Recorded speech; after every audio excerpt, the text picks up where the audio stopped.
Kumusta mga friends og higala? Okay ra ba ta diring dapita? Ako murag okay na kay syempre pahuway na. Karon kay hapon naman time na para mag-shopping og mga pagkaon. Kani akong kauban karon taga Thailand ni sila, housekeeping team ni sila og kami airport team. Mao ni usa sa rason pod nga dili ra kay kumingawan dire kay syempre naanap ko mga kaila, kauban, amiga. Oh, diba nagistorya siya og tinailan pero wala ko kasabot ana basta ang akong nahibalan so wadi ka hello man siguro na or kumusta.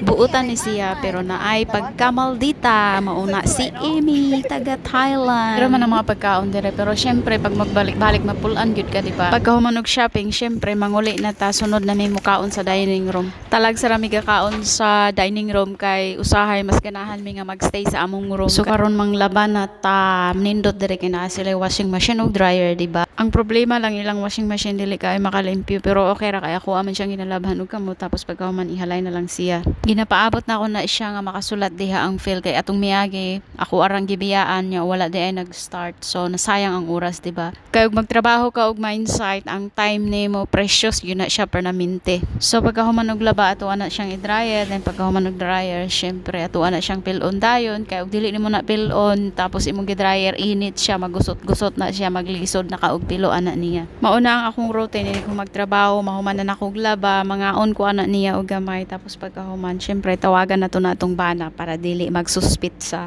kay kabalo na kalayo mo duha ka semana nga di mo magkita di ba pait kayo di ba pero agwang tahon na to alang sa pamilya bitaw maora na siya karong adlaw sa sunod na po daghang salamat mga friends ug higala